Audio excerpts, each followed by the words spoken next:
welcome to the Mets Pod, live from Citi Field, presented by Tri-State Cadillac. Performance, range, style, 3 different ways to make every drive an occasion. Whatever your reason, there's never been a better time to say, let's take the Cadillac. The all-electric Cadillac family of vehicles, Escalade, IQ, Vistic, Optic, and Lyric. Visit your Tri-State Cadillac dealer today. I'm your host, Connor Rogers, joined, as always, by Joe DeMeo. But who cares about us when Keith Hernandez is out in the Citi Field lot? We're right in front of the Rotunda. That's right. Give it up for Keith. Second time on the Mets Pod, first time in person. Thanks so much, Keith. My pleasure. Good to be here. We're really happy to have you. Listen, we're excited as well because we got some big news on the way here today. Obviously, the Mets called up Nolan McLean a couple weeks ago, but now Jonah Tong. Right. What does it do for a team during a stretch run to have some young, high-end pitching talent brought into the clubhouse? Well, if they perform, it's a big shot in the arm. The reviews on Tong is that he's a very good, he's a quality pitcher. Nolan, of course, is already shown some outstanding stuff. Plus, they have the element of surprise on the hitters that have never faced him. So that's something in their favor. So they could be a big lift. I guess Tong is going to start Friday. Yeah. And that's going to make it more competitive with the starters that have been here. And I think it's going to help lift everybody's game. That's what I'm hoping for. Keith, you, Gary, and Ron are all throwing out the first pitch at tonight's game. Give us a quick scouting report on how you think these first pitches are going to go. Oh, I don't know about Gary. That's what we're all wondering. But I know Ron will be fine. And you know what? When you have a sport coat on or a suit, it always restricts you from throwing. We're going to be in our SNY polos. Yes. So there's no restriction. And we're going to do it right in front of the mound because Ronnie's an ex-pitcher, and he said you never go and throw on the mound when the pitcher's – that's the pitcher's mound. So we're going to throw from the grass, and it'll be fine. So 20 seasons of baseball on SMY. Do you have a favorite season or a favorite team that you've gotten to cover during the 2-decade stretch? Well, the best team was the team that actually, with Delgado and Beltran, David Wright, and unfortunately that was the year that they kind of fell apart. But that was, I think, the best team in the 20 years that I've been in the booth. I really enjoyed the most the team that won under Showalter when they won 101 games. Yeah. I really enjoyed watching that team, how they hustled and fought. The 2025 Mets, it's been a bit of a roller coaster. Obviously, they got out to the really hot start. They had the best record in baseball for a while, and it's obviously slipped, and maybe it's turning a corner. What's your overall feelings on the state of the team as it stands now, heading into the last 30 games or so? Well, they're starting to hit, and I think Vientos is going to be key. And remember, he had 27, was it, this rookie year? And I do believe there's a sophomore jinx. And you know what? It's all about the second half, and it's all about how you finish. And when you're in a stretch run, if he can give this team a great 5 weeks, which he's already had one good, terrific week, he's the fifth hitter and the right-handed bat that we need. I liked what I've seen. I think he's key. McNeil has kind of come back, and I think he's hitting like he did when he led the league in hitting. I think that he went through his learnings last year with his learning, where they pounded him in, and that's all past now. He's been key, and he's so versatile. He can play all the different positions. So, and then you've got the guys. I look for Soto to pick it up. Yeah. No, this is an adjustment year for him. And, he's still, look at his numbers. He's got over 100 walks. He's going to score over 100 runs. Yep. No one thought he would hit 40 home runs outside of Yankee Stadium.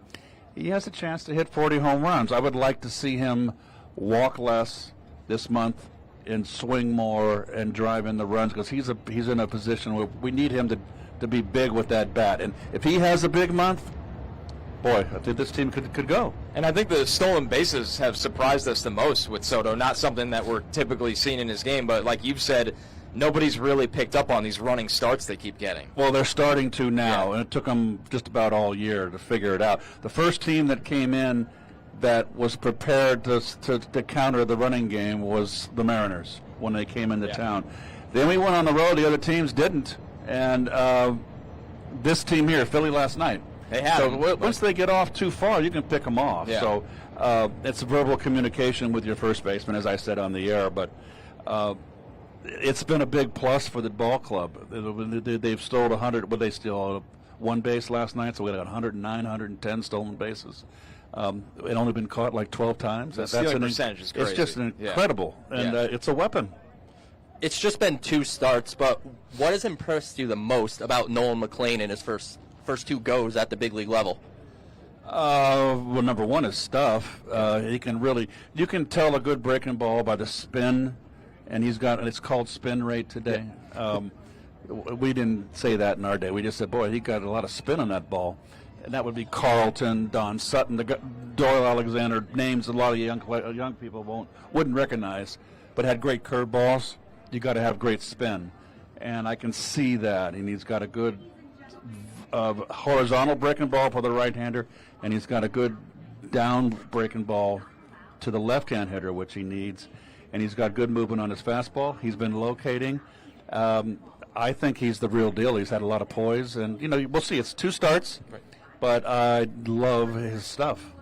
Back to McNeil, I loved last night when you mentioned on the broadcast a little bit more appreciation for him with the utility Gold Glove race. Do you think he's become a little bit of an unsung hero on this team with all the star talent that gets more attention than him? Well, not everybody can be a superstar, and the superstars, it's very rare. It's a game of 26. Now it's 26. You need to have help. You got to have a supporting cast, and this team has superstars that they rely on. And Jeff, in his own right, he's like the Ray Knight of '86. That's my feeling. Keith, so Mark Vientos, you were just talking about him. He's obviously a huge factor for this team's success down here for the stretch run. He's looked a lot more like the 2024 Mark Vientos, really in the month of August, after obviously a tough start for the first half. What are you seeing from him differently during this stretch of success, whether that's mechanically or approach-wise, that makes him look more like the Vientos that you said hit 27 home runs last year? Well, he wasn't getting around in the fastball all season long. And when you're getting beat on fastballs, your mind tells you I got to start quicker. And that is not what you need to do. You need to stay right where you're at and work on shortening your swing, making your swing more compact. When you think you got to start too quick, then you start chasing bad pitches, which he did. He's starting to hit the fastball now, and I loved his quote in the paper yesterday. And he was asked what the reason was, what's been the difference. And he said, I've simplified it. I'm looking fastball and adjusting. There's no need to look for breaking balls. If you're a good hitter, how many times have we seen this year this team and all over baseball take a fastball down the pipe with 2 strikes? It's because they're looking for a breaking ball, and that's a no-no. Now, that team under Buck Showalter, that if everybody remembers when they won 101, that team, every at-bat was a battle. They fought. You had to really work to get them out. So I think with him looking fastball now, I think that has made the difference. Not thinking too much, not going back there in analytics and saying, oh, this guy throws a breaking ball with 2 strikes 80% of the time. Adjust to it. Look fastball and adjust. And that's why I think he's starting to hit. We don't know where this team would be without Pete Alonso. And for a while this winter, we didn't know if Pete would be back. They could go through the same thing again this winter, Keith. Do you think he has to be at the top of business for them to be back and maybe a Met for life? Well, that would be wonderful, wouldn't it? With Soto and Lindor and Pete, that'd be 3 solid, Nemos locked in, and that would give you a real solid 4. But we got an owner that wants to win and has, deep pockets and long arms, and he wants to win. So that's in his ballpark. But I was hoping they would sign him, and I was hoping they wouldn't let him go last year. And to me, then it would have been a swap. You would have brought in Soto, and you would have lost Pete. Why not have them both together? And I think I was very happy when they signed him, and I hope that they lock Pete up long term. So you've seen Juan Soto's entire career from the booth, from when he got called up back in 2019 with Washington, but now you get to see him every single day. What has stood out to you the most from being able to just watch the way he approaches each and every game, rather than you see him for 3 games and you see him again 3 months later? Well, the only way you can really evaluate a player is to watch them every day. When you play, even when you're playing in division and you used to play 18 games in division, and so you got to see the opposing player Austin Riley, 18 games. It's still not enough. The only way you can truly evaluate a player is to watch them play every day. And, Juan, when he came up, used left center field more. He's become more of a pull hitter. He is going for the home run. He wants to hit home runs. He's become a entirely different hitter, but he still hasn't lost the knowledge of the strike zone. And he's as a result, he's going to walk well over 100 times. He doesn't chase bad pitches. Like I said, I would like to see him get less walks, swing the bat, put the ball in play more, because every time he's up, he is a threat. Keith, before we let you go, in honor of the SMY 20-year celebration, we want one sentence on each of the following, all right? We got to start with Gary Cohen. Yes? One sentence to describe Gary Cohen. The best play-by-play television broadcaster Yeah. in baseball. In baseball. How about Ron Darling? The most knowledgeable analyst on pitching in baseball. Steve Gelbs. Gelbs has come a long way. Gelbs had big shoes to fill. Yeah. When Kevin left. He's amazing. And it was tough for him coming in because he felt the pressure, and he was a new face, and now he's become lovable Gelbsy down on the, and he's excuse me, he brings in great reports. And think about what he has to do. Number one, he has to be in the clubhouse. Excuse me, he has to befriend the players, develop relationships with the players on an everyday basis. Some players are more difficult than others, and he's got to find something to bring to the broadcast every night. We just bring the game. The game's there. We're just relating the game as it unfolds. Gelbs has to go and find something interesting for the fans that are watching on TV. It's not an easy job, and I think he does a terrific job. He really does. He was one of the first people to ever bring up the idea of Jonah Tong being here at the Big League Club this year, and that was over a month ago. The last one, Keith, the Philadelphia Phillies. Yes. What about them? They got good starting pitching. They lost their big guy, and that hurts them.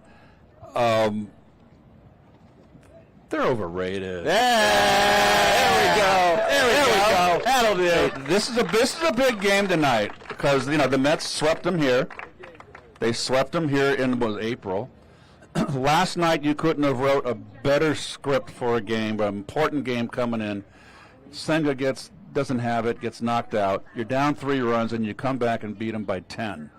And that couldn't have been a better script. And now you got Luzardo, who even as a Marlin always just stuck it to the Mets. Yeah, he shuts him down. And if they beat him tonight, this could be something that makes September maybe very happy for Met fans. I have a good feeling about it. The legendary Keith Hernandez, we can't thank you enough for stopping by. Okay, great. My pleasure. You got it. Thank you, Keith. Keith Hernandez, everybody. Yeah, give it up for Keith, everybody. 20 years, the celebration at SMY. So. All right, plenty still to go through here on the Mets pod. And look, everybody's leaving. Yep, bye, everybody.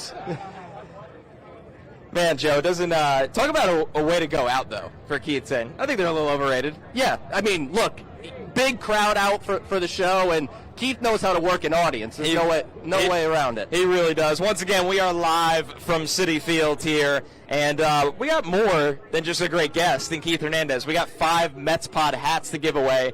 So if you want to get a Mets Pod hat, you just walk over near our table. Our guy Corey with the bucket, he's got the raffle tickets. Grab a raffle ticket, and you could win one of the Mets Pod hats. We got 5 of them, courtesy of our guy Dan Abrams with that from Athlete Logos, always hooking it up for us with the great stuff, Joe. I'm just so glad we're actually getting ours. We've been waiting a while for these. We haven't gotten them yet. They haven't gotten them yet. So whoever wins, you're getting hats the same day we are. Subscribe to the Mets Pod at Apple Podcasts, Spotify, wherever you get your podcasts. Of course, if you'd like to leave us a review, drop a question with that review, and we'll take those for our next show as well.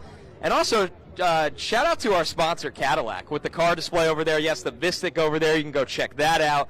Really well done out here at Citi Field with Cadillac. But, Joe, you and I, my friend, have a lot to get through with the Big League Club right now because today it was a bit of a bomb dropped. Our buddy Will Salmon with The Athletic dropped the news that the Mets are calling up Jonah Tong, and Carlos Mendoza confirmed to Steve Gelbs today he is going to start here his Major League debut against the Marlins Friday night. Incredibly exciting. I mean, when you take Jonah Tong is my top pitching prospect in the system. He's the number 2 ranked prospect overall for me. This is a guy that I think has as much upside as any pitcher, honestly, almost as much upside as any minor league pitcher across baseball. And he comes up, and it's not without questions. I mean, this is a guy that right now, he only has 2 AAA starts, so he has limited experience at the top level of the minor leagues. But at the same time, he has 2 pitches in his four-seam fastball that'll sit in the mid-90s. It'll get up to 98 miles an hour. His velocity has ticked up this year. And he's introduced a Vulcan changeup, a new pitch this year that he didn't throw last year, is now an elite offering. He's got to work on his slider a little bit. He's got to work on his curveball a little bit. So there is still some development to be done, but there's nothing more exciting and potentially energetic for a team than calling up a prospect like Jonah Tong. This might seem like a crazy question, considering Nolan McLean's debut was a pretty big deal a couple weeks ago. But, Joe, is this the most highly anticipated Mets pitching prospect debut since we had that run of great young starters that really led the team all the way to a World Series appearance? For me, it is. Nolan McLean's debut was very highly anticipated. That was because we were waiting for them to call up one of these guys. Any help. We needed something. Now the Mets are in a position where they're trying to make a run here for the NL East. I know a lot of people think the NL East is over, and maybe the Phillies are the favorite, but where we stand, where we record right now, the Mets are 6 games back with over a month to go. And 5 or 6 more against them? Yeah, so they still have 5 more games against them. So the division's far from over. So the Mets are putting their foot on the gas pedal, and Jonah Tong has a chance to really invigorate this team. A good week since our last podcast, 4-3, really highlighted by the opener against Philadelphia here at Citi Field, where the Mets scored all those unanswered runs in an absolute stomping, 13-3, that really turned once Alec Bohm made a big scene of the microphones out in center field. Yeah. People were like, would this kill the Mets' momentum they have? Did the exact opposite as the Mets chased out one of the best young lefties in the entire game and just kept scoring, highlighted by Louis Torrens and Tyrone Taylor. Connor, we haven't seen exactly this before, but we've seen situations like this play out, and every time in that story, Jose Castillo gives up a home run on the first pitch, and then it's just downhill from there. But the opposite, first pitch, ground out to second base, and then the Mets go on to have 10 unanswered runs scored, and then the Phillies only get 1 more base runner during that for the rest of the game. So a huge potential momentum shifting game for the Mets, and now they have to carry it over here. They need to make sure that they exit this series with the Phillies, at minimum winning 2 out of 3. Everyone would love a sweep, but if you could come out 2 out of 3, you're leaving very happy, especially coming off 2 out of 3 against Atlanta over the weekend. Mets fans hear the constant House of Horrors theme with Truist Park in Atlanta. Citi Field has become that for the Phillies right now. The Mets own the Phillies at Citi Field right now, where if the Mets, like you said, Joe, win 2 out of 3, God forbid a sweep here at Citi Field, you feel like the momentum can really, really turn. And honestly, a lot of that feeling comes from the bat of Mark Vientos right now. He's been incredible. We were just talking about him with Keith. This is a guy that in the first half of the season, there was people that were genuinely wondering, was last year a complete fluke? And for trade deadline chatter. Trade deadline, we had a scoreboard. Will Mark Vientos get traded at the deadline? And I actually said yes. I thought Vientos was going to be a rare win for me. Yeah, a very rare win. We'll get to that. Thanks, Joe. But I thought there was a real chance he got moved. The Mets smartly held off and hung on to Mark Vientos, and now he has a chance to be that catalyst bat in the middle of the order that they need it to get longer with. You have Lindor and Soto and Alonso on the top, but having someone like Mark Vientos just makes a huge difference. Another thing we've kind of been chatting over is, for all the good, right, and there's a lot of good right now, Kodai Senga, things just don't seem to be getting better. What is the solution here? I mean, you can't just sit out Kodai Senga. You need him to start and try to work through this. But at some point, and yes, Jonah Tong is coming up, but that's with a 6-man rotation set up because of all the games they have in a row. Joe, is there any kind of change that they can make that helps Senga, or do you have to look? Because we know he's not coming out of the bullpen. Right. That's not an option as well. No. I mean, what did the Mets do here?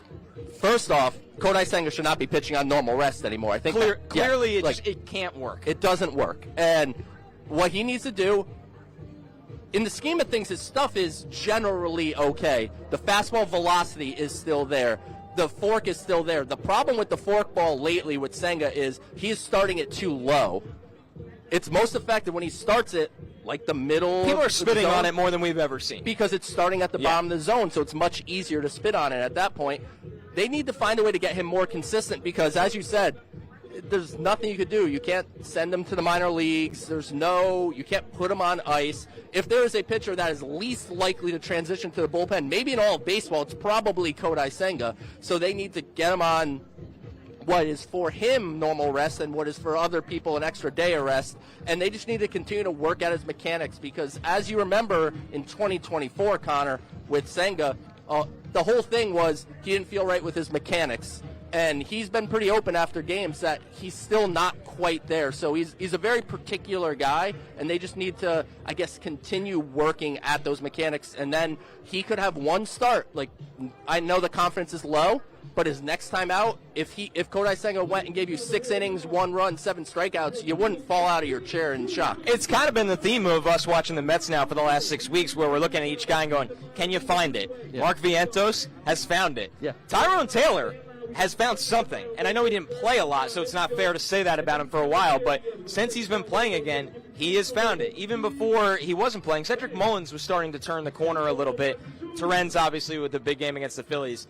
It's a weird sport where sometimes you hope somebody can just find it. And speaking of that, Francisco Alvarez, before he got hurt, was a guy that when he came back from the minors had completely regained the form that we know he has. Joe, it sounds like he's just going to play through this and push off the surgery. He says that he's swinging pain-free right now. Who knows what that really means? But the Mets, this is probably the best pathway to at least try and see if he could push through the last month and a half of the season. The most important thing for me with Alvarez was it was about the functionality. I understand he's going to be playing through pain, and Dustin Pedroia did this back in the day with the Red Sox. He actually heard it very early in the season, played the entire season essentially on this. So it is something you can do. It is just a lot of pain management. And as long as Alvarez is able to grip a bat and hit the ball with authority, which in batting practice here tonight, apparently he hit a couple home runs opposite way, so he was able to impact the baseball. And importantly, he's got to be able to throw out runners that are stealing, because if all of a sudden he can't efficiently throw the baseball, everyone's going to just take off. So right, and it's not a place where he's DHing. No. I mean, with the way Marte is hitting right now, and Vientos is hitting right now.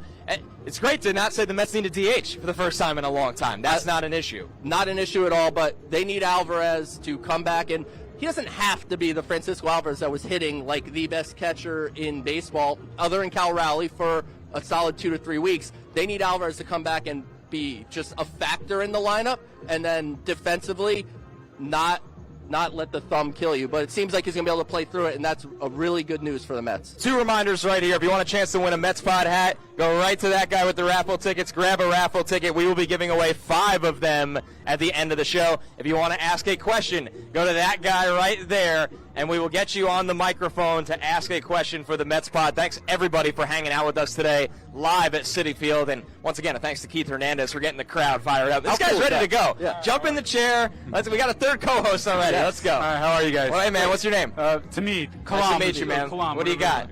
Well, first of all, I'm a big fan of you guys. Listen to you guys all the time. Thanks, man. So a 2-parter. First, I got the raffle ticket too. 2-parter. First is, it looks like I've been following McLean and Tong and Sproat all season. They're both, at least with Tong and McLean, they're up. They could theoretically be pitching in the postseason. They're going to go blow past their innings limits or their max that they've ever pitched before. Are we sacrificing some long-term health for short-term gain here? That's 1. And 2, doesn't Jett Williams make much more sense for this roster right now than Ronnie Mauricio? 2 good questions. So when it comes to the pitch limits or innings limits and things like that, the Mets are now operating in a world where they utilize their sports science department, and they're studying these pitchers after each start with how they physically feel, how their stuff looks. They're able to grade if things are degrading. And at this point, there's no reason to think these guys are on any type of true limit. I think there's the old adage of back in the day used to be like, you should never throw 30 more innings than you did the year before. And at the end of the day, that was kind of like arbitrary. There was no science. You're just guessing. Yeah, so they were guessing. So where we stand today, from what I understand, the Mets don't have any limitations for Tong or McLean heading into September, and as you said, hopefully a playoff run. And then on the Jett Williams point of things, I want Jett Williams to be playing every single day, and I don't think there is that opportunity here right now. I mean, I think he's a second baseman. That's probably his best position. He can play center, but right now, as Connor mentioned just a minute ago, Tyrone Taylor has turned it around. Cedric Mullins had even turned it around over the last week. So I don't want to call up Jett and have him be like a pinch runner off the bench, because next week, when the rosters expand in September, you're calling Luis Angel Acuna up, and that's the guy I think to do that job. So Jett is my number one prospect. I'm very high on him. I want him to be playing every day in AAA or every day here, and I don't think that everyday option is here.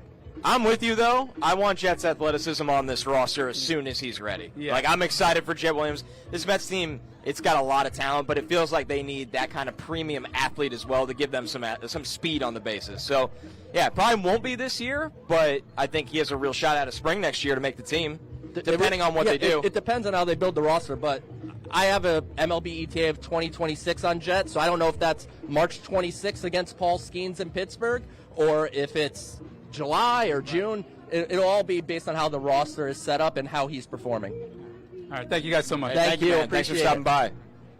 We'll keep the questions rolling in. Hey, Connor and Joe. Hey, man, what's happening? Nice to meet you. What's your name? My name's Hewitt. Nice to meet you, man. My question is regarding 2026. We have a lot of rotation options. So we got the young guys like Sproat, McLean, Tong, Kristen Scott coming back. Yeah. And then, of course, we have the guys who we know are going to have contracts like Senga, Peterson, Manaya, and McGill. Where would you sort of rank them? And then, because there's so many options, like, would you imagine the Mets targeting any free agent starters since we already have so much depth, as I mentioned? I love this question. Yeah. We were actually having this conversation before we even started the show today, because quietly it has snuck up on us that the Mets go into spring next year. Forget the guys we've seen already, right? But Christian Scott's return, all these young guys getting the call right now. I think this is a team that'll continue to be exactly who they've been the last 2 years in the winter, where you'll see, can you go find another Griffin Canning? I know Frankie Montas didn't work out, but Severino did, right? Once upon a time, Sean Manaea was a 2-year deal with an opt-out. That worked out. I just think that's the game Stearns is going to play at the back end of the rotation. And then, Joe, you want these younger guys, plus Peterson. David Peterson deserves that credit right now to be viewed as a top 3 pitcher in the rotation going into next year, of kind of sorting itself out that way. So I like your point, though. There's so much volume for the first time in a long time. And one of our favorite adages is, you can never have enough starting pitching. Of course. So being as deep as they're going to be, I think it'll allow them to be opportunistic on the market. I just don't see David Stearns. I'll believe it when he does it, that he signs, Dylan Cease, who's 31 years old or whatever, and sign him to a 5-year deal. Like, I'll believe it when I see it that he actually does something like that. But at the same time, I think if a version of a Garrett Crochet becomes available, of course, I would look to see them be more aggressive maybe in the trade market than the free agent market. Because, look, if you're shopping in the Griffin Canning, Luis Severino, Sean Manaea, like bounce-back candidate situation, is that better than what you have? You'll miss a lot. It happens. You'll also have some nice hits. Not even just that, but, like, is it better than what you currently have in-house? Right. Like, are you improving on Clay Holmes? Are you improving on Kodai Senga or Sean Manaea? The answer is probably not. So I would keep an eye on maybe trying to find something aggressive that could be more at the top of a rotation rather than depth. Well, just as a quick follow-up to that, like, I know on the pod you talk a lot about how a lot of pitchers, for example, Kodai Senga or Manaea last year was our quote-unquote ace. Yeah. But, like, in terms of the broader scope of baseball, are they actually a true number one? No. Do you think there's any of those on the Mets, including the young guys right now? Ooh, Tong? I think there's some hope that Jonah Tong could be a top of the rotation type of starter. But when you talk ace, I think that term is something that's thrown around maybe a little more loosely than it should be. So it's one of those things that they don't have one right now in my eyes, and hopefully they'll be able to find one. If a Garrett Crochet type of trade becomes available. All right. Thank you, guys. Thank you thanks, so man. much. Nice meeting you. There he is. Oh, we know this guy. Friend of the show. Friend of the show. What's up? Man of many great we tunes. don't have to ask his name. No. What's going on? Jordan, what's happening? So my question, I'm a very fair, rational guy. I don't react too much, but one thing that I find I've gotten a bit more worked up about is bunting. Situationally, where you see Soto square to bunt, and it's like you're kind of, why? Because you can do more damage swinging the bat. McNeil last night, even though it worked out, but he went to go bunt.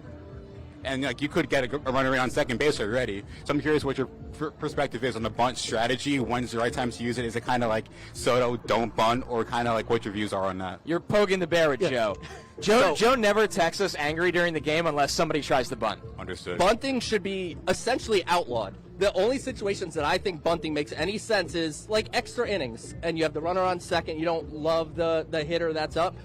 Jeff McNeil, considering his bat-the-ball skills and his ability to pull the baseball, his putting the ball in play with a swing is going to be better than the outcome that he gets from a bunt, and he didn't even successfully do it.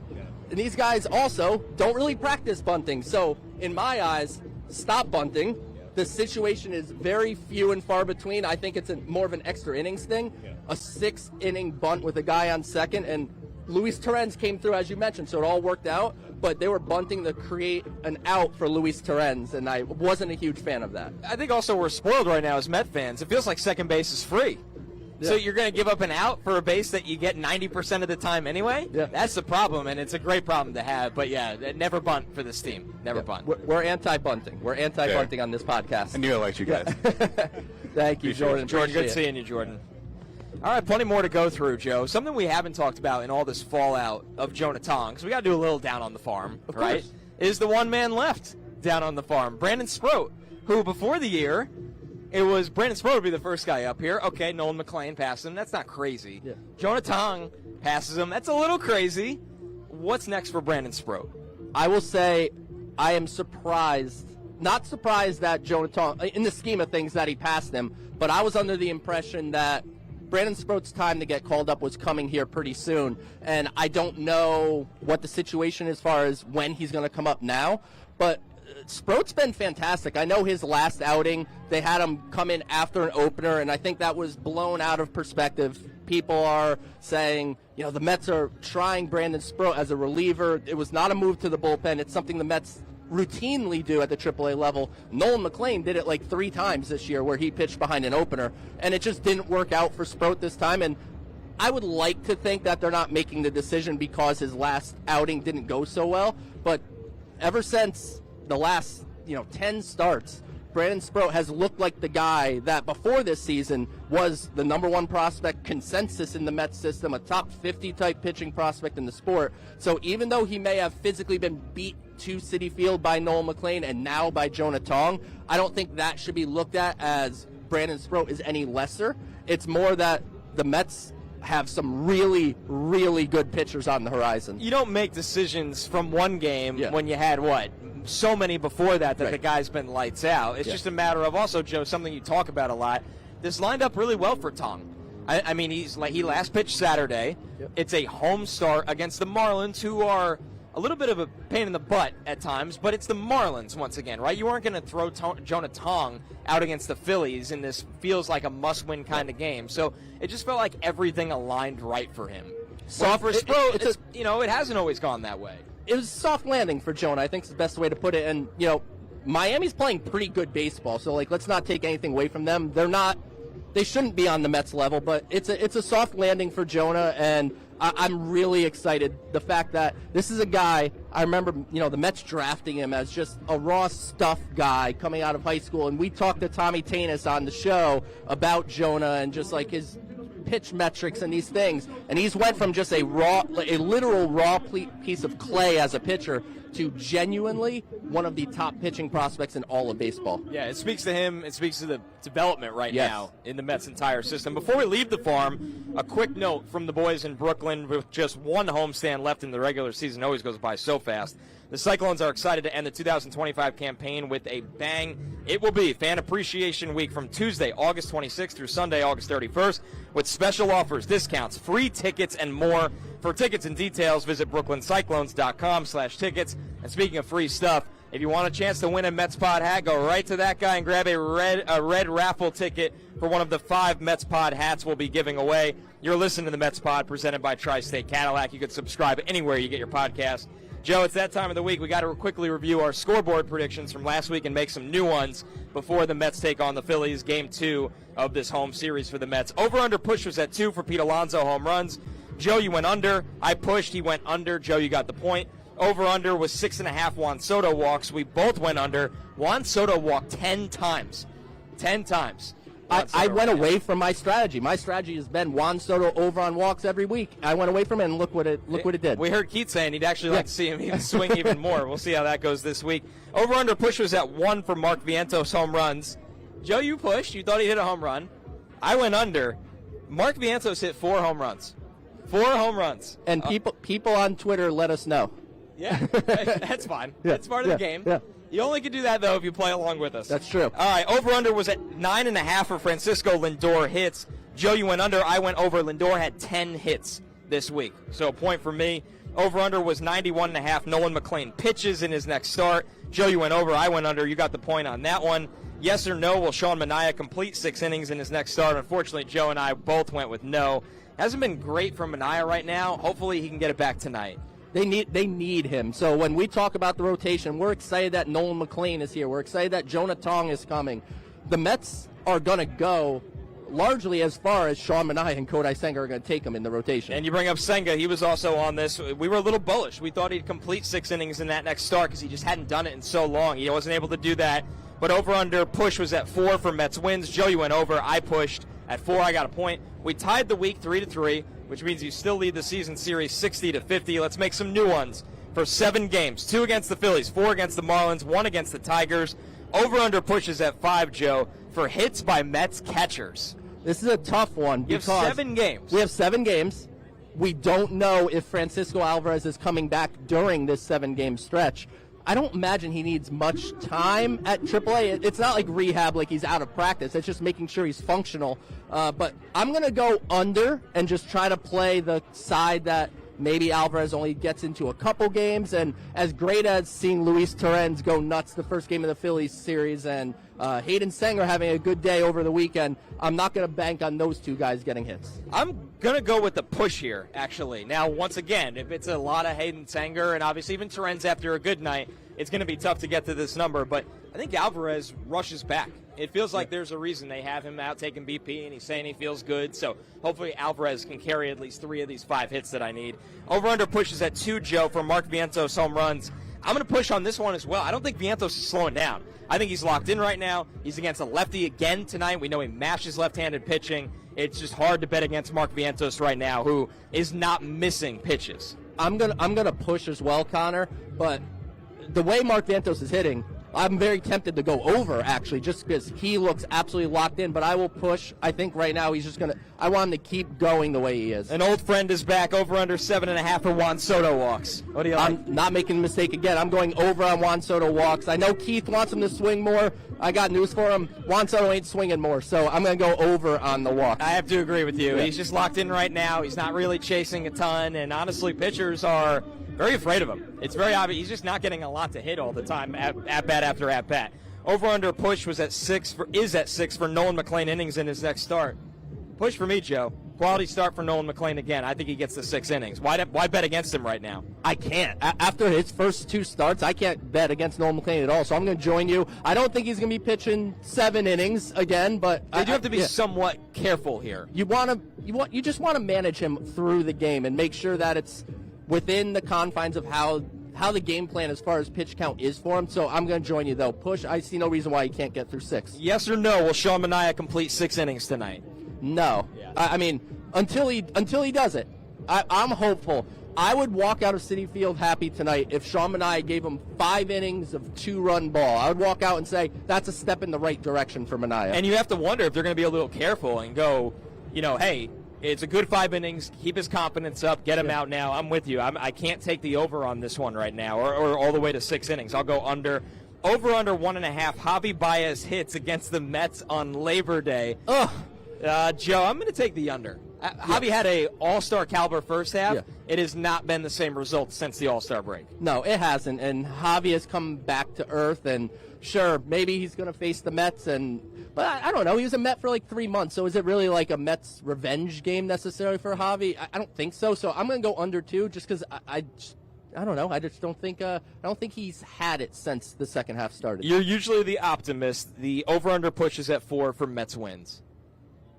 I went over last You week. got 7 games. And I went over last week. There were 7 as well. I went over and 4 and 3. And it should have been over.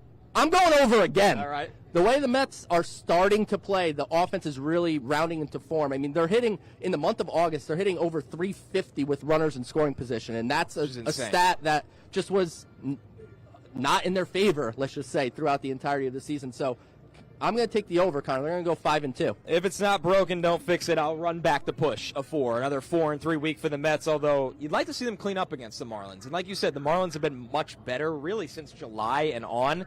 But it's going to be electric here for Jonah Tong's start Friday. I think the team kind of rallies behind that. And let's see if they can keep it going against the Phillies. I think it's giveaway time as well, Joe. I'm going to let you do the honors for some of the Mets Pod hat giveaways. We have 5 to give away, Joe. Start us off.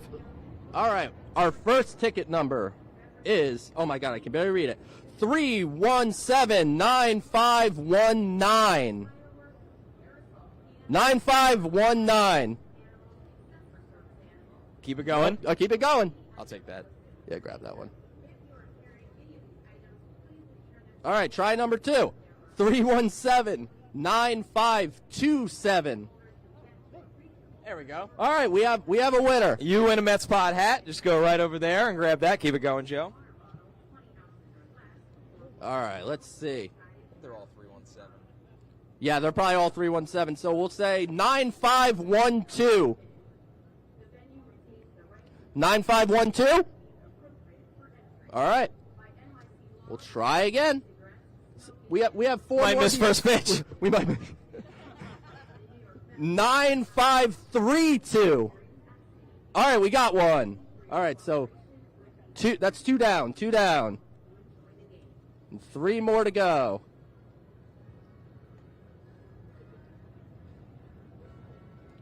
9514. 9514.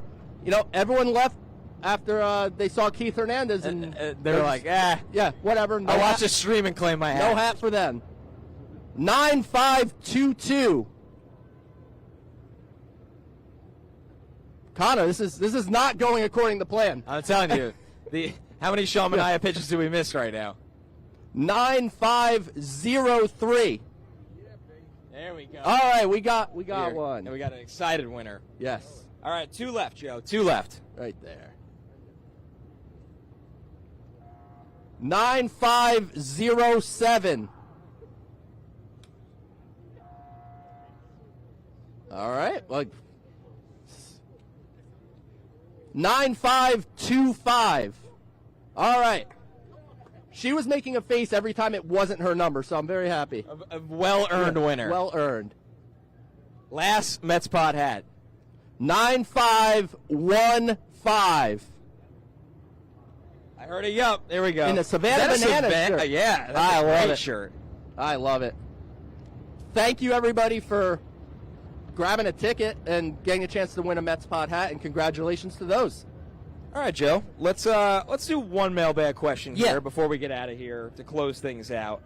And we got a lot of off-season questions. I'm trying to avoid those as much as we're so deep in a stretch run here. But how about this one from Armand Wyatt? Should the Mets move Senga to the bullpen? No. I don't Yeah. think he could thrive in that role. I don't think it would thrive. Senga is so regimented, and like everything needs to be kind of planned out for him. So can you really plan out his bullpen usage and just say, hey, Kodai, you're pitching on Thursday, and then you'll pitch again on Monday? The game dictates how you utilize your bullpen, and I just don't think that's a fit for Senga. So he's just got to figure it out in the rotation. So he has to keep grinding at his mechanics and keep working on his pitches, get the location down. He's got to stop picking around the zone and just go after hitters, because he's still throwing 96, 97. Right. He still has the ghost fork. So he's got to go after hitters and stay on the rest that suits him too. Yeah, I'm with you. I just don't think the bullpen is the move for Senga right now. You got to just hope he can figure this out, and you're going to have to start planning your days a little bit how they look at, Clay Holmes went through it, Manaea's going through it. You might just have to have a quick hook. Who knew would be saying you don't have the quick hook day for Nolan McLean, David Peterson? It seems like Clay is finding it a little bit again, so he's starting to get off that list as well. It's like well. a second win for Clay. Right. His stuff is like ticking back up too. It's not just the results; his stuff is back up too. So it's like a second win for him. So Senga's just going to kind of be on that short leash a little bit until he shows, hey, I got 5, God forbid, 6 clean innings in me going forward. And Carlos Mendoza, to his credit, is he's pulling pitchers when he sees it's the time. He's not pushing them further than they need to because he knows they need to win as many of these last 30, 31 games that they have left. This is the Mets Pod presented by Tri-State Cadillac live from Citi Field. Great show today. Thank you, everybody who came out. Thank you to Keith Hernandez, the 20-year celebration of SMY. Performance range style, 3 different ways to make every drive an occasion. Whatever reason, there's never been a better time to say, let's take the Cadillac. The all-electric Cadillac family of vehicles, Escalade IQ, Vistic, Optic, and Lyric. Visit your Tri-State Cadillac dealer today. And remember, please subscribe to our show at Apple Podcasts, Spotify. You can watch every episode on SMY's YouTube channel. We'll catch you next week.